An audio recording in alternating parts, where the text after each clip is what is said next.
So what is up, ladies and gentlemen? Welcome back to our YouTube channel, Gentle One TV. So for today's video, another update about EDC naman tayo. So yun, this video is from Kaling Vlog. So it has a title of Napangangana lang si Rab sa kanyang nakita. Fiancé my bodyguard. Kalinga Prab latest vlog today.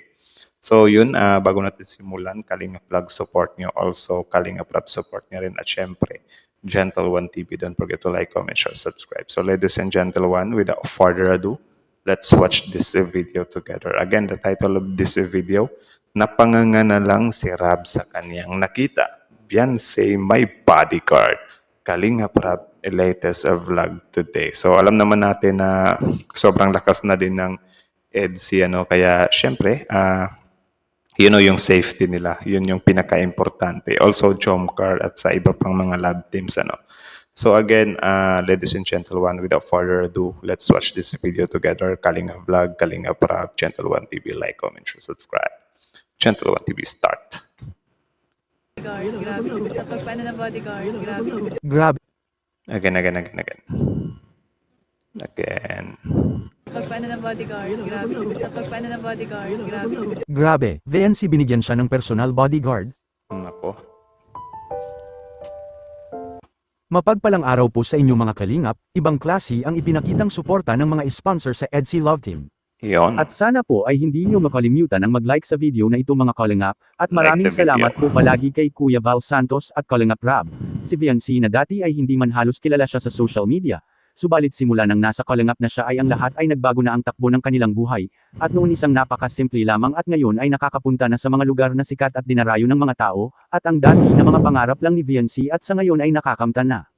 At ito ay nang dahil sa Team Kalingap at dahil din sa mga nag-sponsor sa kanya mga Kalingap. At Yun. ang maganda At syempre, kay God, 'di ba? Si God naman yung nagbibigay ng basta ginagawang posible lahat ni God, 'di ba?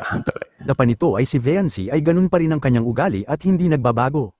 At isang Nice. bagay na sobrang nagustuhan ng mga taga-suporta ni VNC. Kahit na sabihin natin na medyo gumanda na ang kanilang buhay ng kanyang pamilya. Subalit ay nananatili pa rin siyang napakasimple at napakamasunurin sa kanyang mga magulang at sa Team Kalingap na kanyang pinagkakautangan ng loob. Kaya Down to earth pa, 'di ba? sino nga naman ang tao na hindi magugustuhan ng ugali ni VNC? Lalo na at si Kalingap Rab na mismo ang nagpatotoo kay VNC na wala ka talagang masabi sa kanyang ugali mga Kalingap.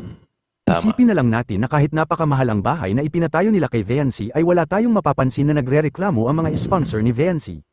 At 'Di ba? Kasi syempre yung pagpapalaki ng bahay is naman yun sponsors yung parang nag-push pa nun para mas lalong 'di ba?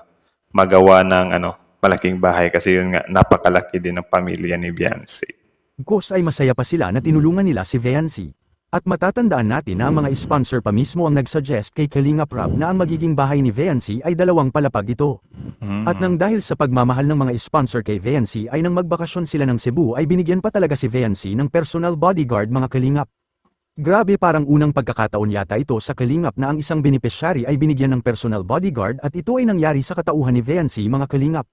Samantala sa 4 na araw nilang bakasyon sa Cebu ay talagang hindi sila nag-aksaya ng pagkakataon na mapuntahan nila ang mga magagandang tanawin sa lugar ng Cebu mga Kalingap. Yun. At kahit hindi man nila lahat napuntahan ang mga tourist spot sa Cebu dahil na rin sa kulang ang kanilang oras at sa loob ng 4 na araw ay talagang kulang ito para makita ng Team Kalingap ang mga magagandang lugar ng Cebu mga Kalingap. Oo nga, sobrang laki ng Cebu. Hindi mo kayang libutin ang Cebu ng 4 na araw, men. Like, I think, siguro, 2 weeks. Yeah, parang 2 weeks, kaya mo nang libutin yung Cebu. Ganun pa man ay sulit naman ang pagbakasyon nila sa Cebu, at isa pa ay ang makita lang ng personal ang Team Kalingap ng mga taga-suporta ay napakasaya na nila mga Kalingap, lalo na ang love team na EDC, at siya pala ang nagbigay kay VNC ng personal bodyguard, at pati si Kalingap Rab pinahanga ng sponsor ni VNC, makikita po natin sa video. Sir Leo, salamat po sa namin sa amin dito pag-asikaso. Sinong bodyguard ba ulit nga?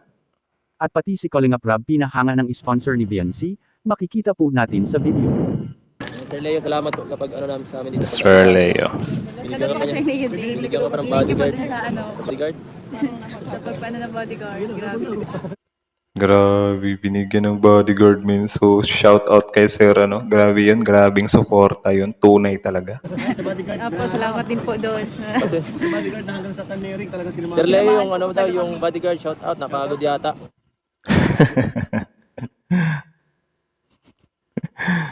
Pagod yung bodyguard.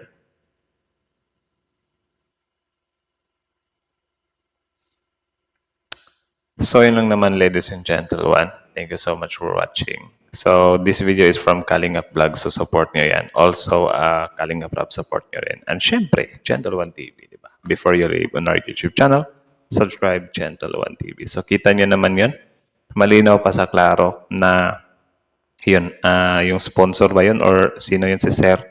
Siya pala yung nagpakaloob, tama ba? Nagkaloob yun. Nagkaloob ng bodyguard kay Viancy. So, maraming salamat sa iyo, Sir. Kasi syempre, bukod sa winelcome nyo na, prinotektahan nyo pa. Ganun talaga yung mga solid talaga, ng mga suporta. So, yun, syempre, yung mga taong yan is mga na yan eh. Hindi na yan mga basta-basta, hindi na yan kung ano-ano na simple lang kasi meron ng mga humahanga dyan eh. Tapos, syempre, yung paglalagay naman kasi ng bodyguard, hindi naman about yan na maglalagay ka ng bodyguard para sabihin na na sikat ka or para sabihin na big time ka or para sabihin na may kaya ka. Hindi, ang bodyguard kasi for safety yan eh. Di ba? Especially like that. Sila, sila Viancy is more on, sila mga tawag dyan, influencers, so which is sikat sila, di ba? Anytime, pwede silang dumugi ng fan.